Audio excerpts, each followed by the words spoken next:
भेदभाव है तभी तो हमें लड़ना पड़ रहा है। नीचे जाते हैं हम, ऊंचे जाते हैं हम, तो पंडित हैं हम, तो बनिया हैं हम, तो ब्राह्मण है। भी सर्विस में भी हमको छोटी छोटी चीज के लिए इतना झगड़ना पड़ता है, इतना संघर्ष करना पड़ता है।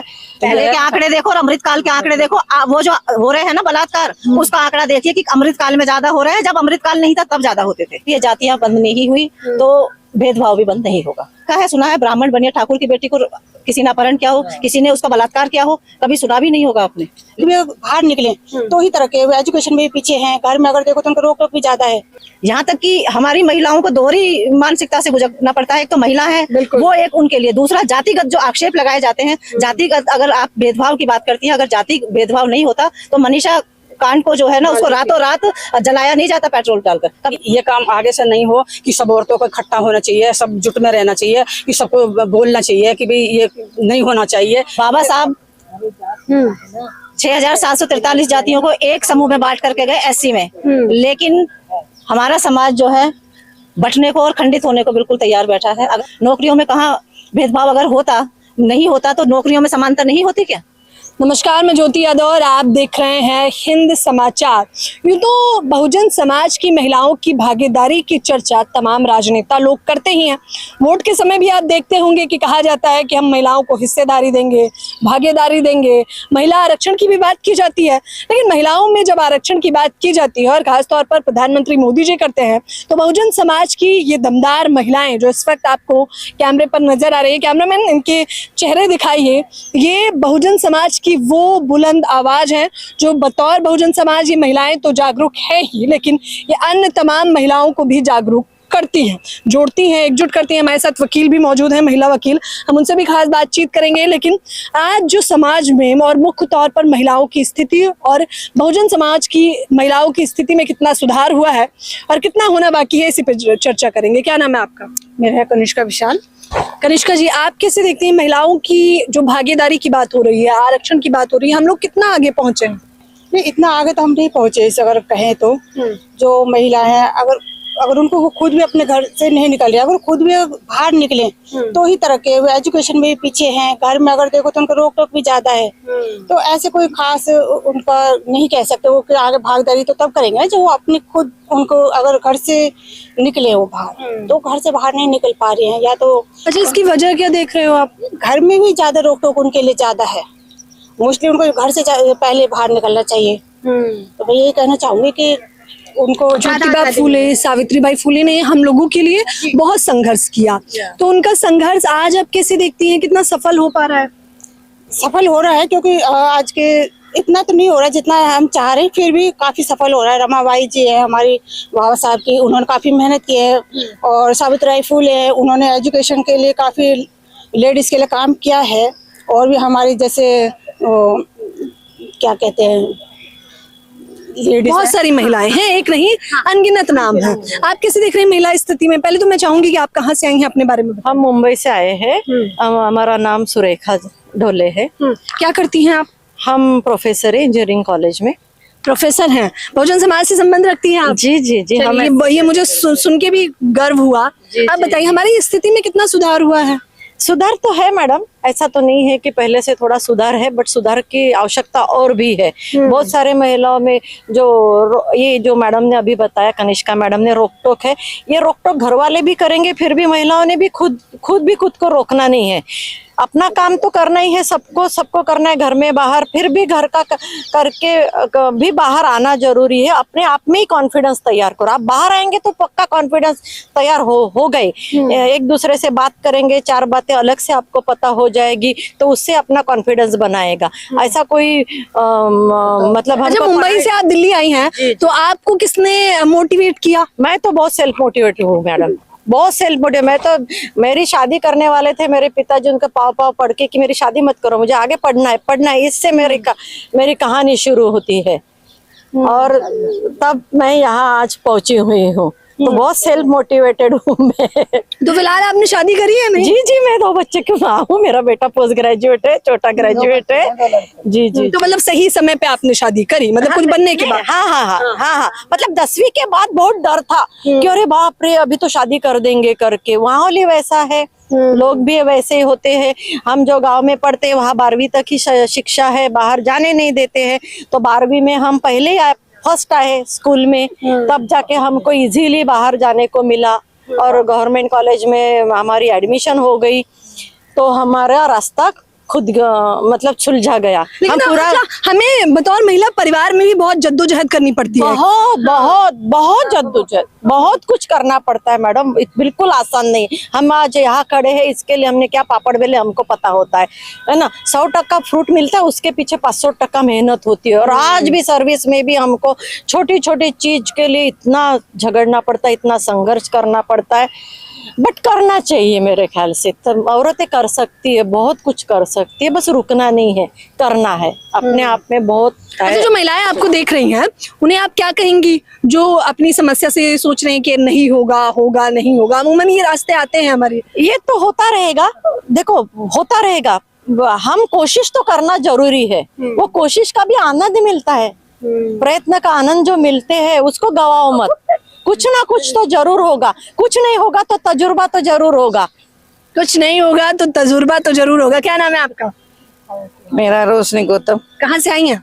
मैं दिल्ली से। दिल्ली से हैं। बताइए आप क्या करती हैं वैसे? कोशिश कर रहे हैं बस, है तो ऐसे बिल्कुल अंगूठा टेक। अच्छा, लेकिन आप देखिए कितनी जुझारू हैं। आप यहाँ आई हैं, एनडीएमसी में मेरी इस वक्त मौजूदगी है। जुझारू तो है और आगे भी करना चाहते हैं। अच्छा, क्या करना चाहती हैं आप? बढ़ना चाहते हैं, जितनी उम्र है बस थोड़ा दिखाएंगे। आप बताओ, सेल्फ हेल्प ग्रुप में हो आप? हाँ, तो उसमें आप क्या कर रहे हो? उसमें अभी तो जुड़े हैं बस। अच्छा, आपका कैसा संघर्ष रहा? महिलाओं की स्थिति में कुछ सुधार हुआ है पहले से अब में या नहीं? अभी तो नहीं हुआ, हो जाएगा पर कोशिश में लगे हैं। अभी तो नहीं हुआ, हो जाएगा। अभी तो हम लोग गांव के अंदर रह रहे हैं। अच्छा, समाज में वो सोच बदली है नहीं कि बेटियों को पहले ऐसा पढ़ाना चाहिए, आगे बढ़ाना चाहिए? ये तो सोच बदली है। ये तो पढ़ाया है तो। अच्छा, आपके दौर में तो इतना नहीं था ना कि बेटियों को पढ़ाना कैसा था? बड़े पले हुए, वहाँ तो स्कूल नहीं था। जब हम यहाँ आए दिल्ली तो वहाँ स्कूल था, बच्चे पढ़ाए थे, बच्चे पढ़ गए। तो आपने पढ़ाया अपने बच्चों को? हाँ, हम बच्चे को कोई भेदभाव नहीं किया? नहीं, कोई नहीं। 5 बच्चे थे, 5 बराबर एक ही स्कूल में पढ़ाए। चलिए, ये अच्छी बात है। क्या नाम है आपका? जी, तो आप दिल्ली से आई। क्या करती हैं आप?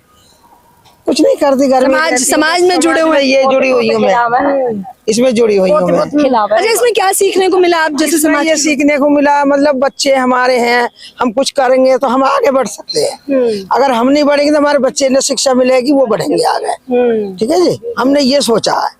देखो, हमारी तो उम्र हो चुकी है, लेकिन हमारे बच्चे तो हैं अभी।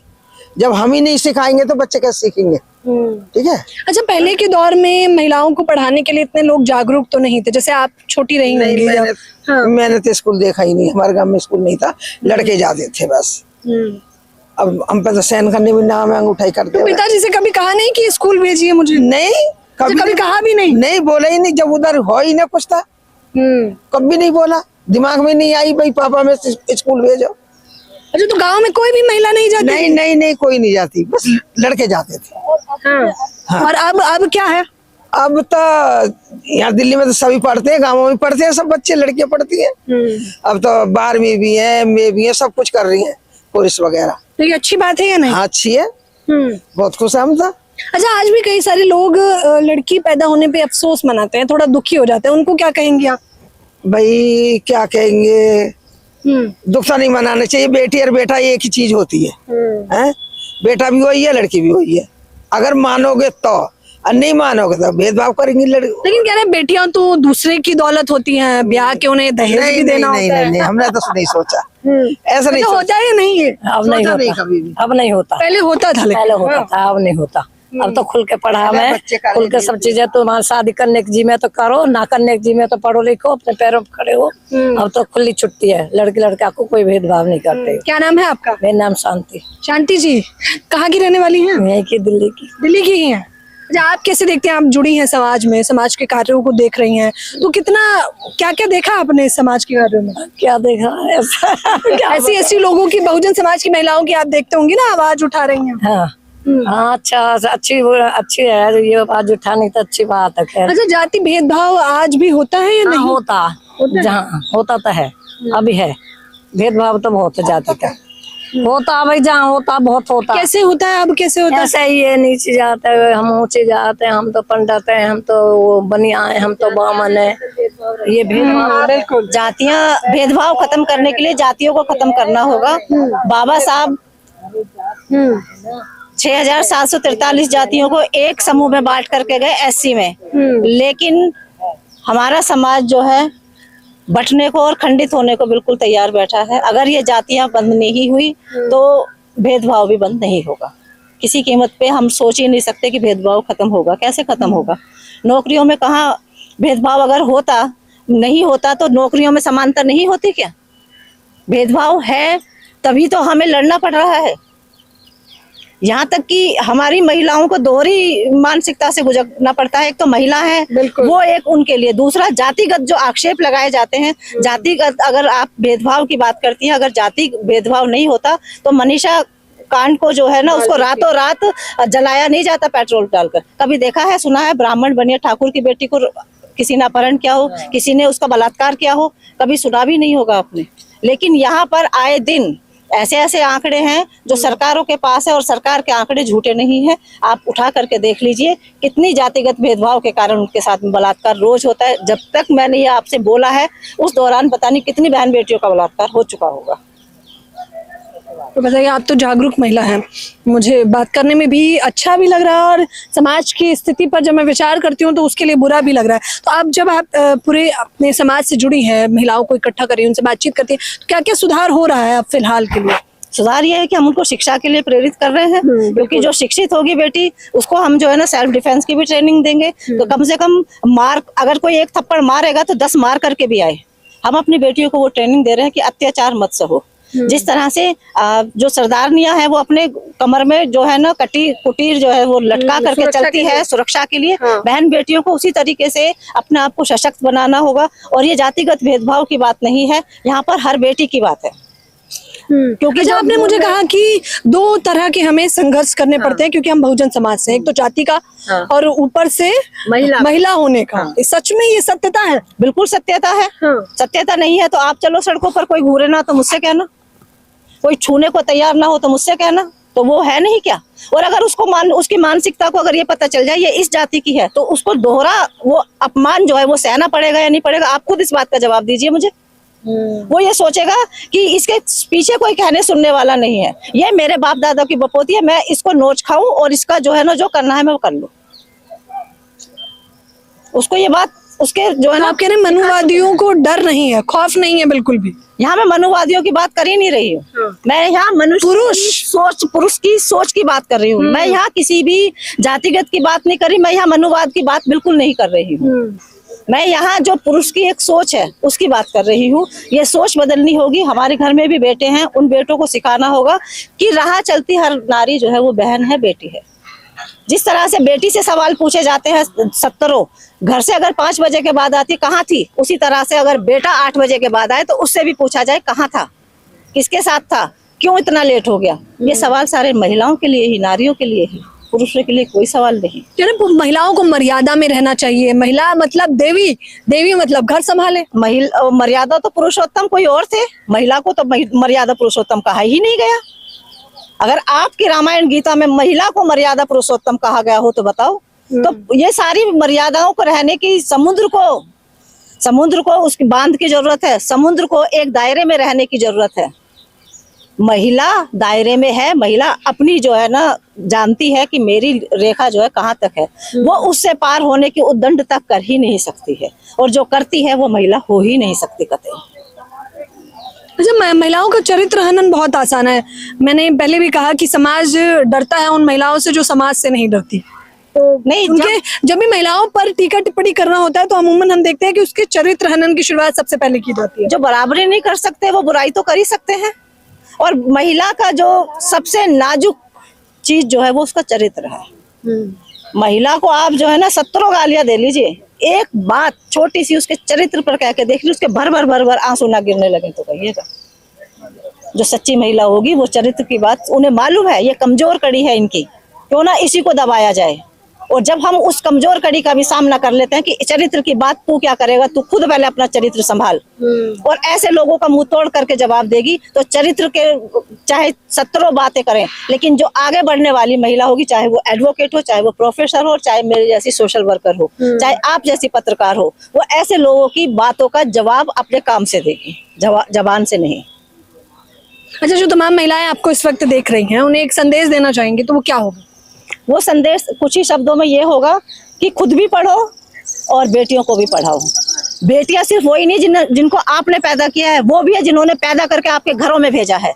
अगर वो बेटियां नहीं पढ़ी है तो आप उन्हें पढ़ाने का काम करिए, जागरूक करने का काम करिए, तभी आपके घर का जो है ना वो द्वार जो है वो आपका सुदृढ़ होगा, मजबूत होगा। कोई बाहरी जो है उसको नहीं खोलेगा, नहीं ठोकने की जरूरत करेगा, क्योंकि दोनों को ही मजबूत करने की जरूरत है, बहू को भी और बेटी को भी। शिक्षित दोनों होंगी तो ही हमारा घर सुंदर बनेगा। बेटी सुंदर करने के लिए दूसरे के घर जाएगी और दूसरे की बेटी हम सुंदर करवाएंगे। क्या नाम है आपका? मेरा नाम मंजू सिंह है। मंजू सिंह है, सोशल वर्कर हैं। क्या नाम है आपका? अनीता। अनीता जी, आप क्या कहना चाहेंगे? इतनी सारी बातें सुन ली, उस पर आपकी क्या राय है? ये बहन जी जो बोल रही है सही बोल रही है, और क्या कि बेटियां को हमेशा दावा जाता है कि बेटा को ऊपर ही रखा जाता है। बेटी अच्छा, नारे तो सरकार सालों से दे रही है और कहती है आजादी का अमृत काल भी चल रहा है, अब तो महिलाओं की भागीदारी, आरक्षण देने की बात कही जा रही है। बताइए। पहले के आंकड़े देखो और अमृतकाल के आंकड़े देखो। वो जो हो रहे हैं ना बलात्कार, उसका आंकड़ा देखिए कि अमृतकाल में ज्यादा हो रहे हैं, जब अमृतकाल नहीं था तब ज्यादा होते थे। इसका जवाब खुद ढूंढने की कोशिश कीजिए। तो बहू भी तो बेटी है ही ना हमारी। जब हम बेटी को भी कामयाब कर सकते हैं तो बहू को भी कामयाब करना चाहिए, तभी तो हमारा भविष्य आगे चलेगा। अच्छा, तो आप कह रहे हैं 4 दीवारी में नहीं रखना चाहिए लड़की? नहीं, मेरी बहू तो जॉब करती है जॉब करना जरूरी है ना। मैं उनके बच्चों को पालती हूँ और उनको जॉब पर भेजती हूँ कि आप जॉब करो, आप खुले रहो, जो आपका मन करे घूमो फिरो, ऐश करो। आपकी जिंदगी है, आप इस जिंदगी में आए तो दब के मत रहो, खुले रहो। जो भी आपका मन है घूमो फिरो, अपने बच्चों को ऐश कराओ, आप ऐश करो, जो भी आपके मन में आता है वो जो भी मर्जी करो। मेरी तरफ से कोई रोक तो आपको तो कह रहे होंगे लोग समाज के कि कैसी सास है, अपनी बहुओं को छूट दे रही है। छूट दे रही है, अच्छी बात है। वो भी तो आई है इस जिंदगी में जीने के लिए, उनका भी तो हक है ना। सब सास के थोड़ा ही है। जो हमारे साथ सासों ने अत्याचार किया, क्या हम बहुओं पे भी यही अत्याचार करें क्या है? अगर हमारी बेटी पर कोई हम अत्याचार करेगा तो हमें कैसा बुरा लगेगा। अब हमारे घर दूसरे की बेटी आई, उस पर हम अत्याचार करेंगे तो उसको कितना बुरा लगेगा। अच्छा बताइए, आपकी सोच तो बहुत अच्छी है, लेकिन आज भी समाज में बेटियों को जला देते हैं, दहेज के लिए प्रताड़ित करते हैं। आवाज उठाया जा रहा है कि ये काम आगे से नहीं हो, कि सब औरतों को इकट्ठा होना चाहिए, सब जुट में रहना चाहिए, कि सबको बोलना चाहिए कि भाई ये नहीं होना चाहिए। इस पर सबको आवाज उठानी चाहिए, बैठना नहीं, चुप रहे बैठना नहीं चाहिए। दूसरे की बहन बेटियों को खुद की बहन बेटी समझिए। कितने दमदार तरीके से इन लोगों ने बातचीत की मुझसे। आप सोचिए, ये लोग जा रही थी, मैंने कहा रुक जाइए थोड़ी बातचीत कर लेते हैं, और जिस बेबाकी से इन्होंने जवाब दिया है उसके बाद मुझे नहीं लगता कि आपको मेरी किसी भी प्रतिक्रिया की आवश्यकता होगी। तो बतौर जनता आप लोग भी मुझे अपनी राय जरूर दें। कैमरामैन नावेद के साथ ज्योति यादव, हिंद समाचार।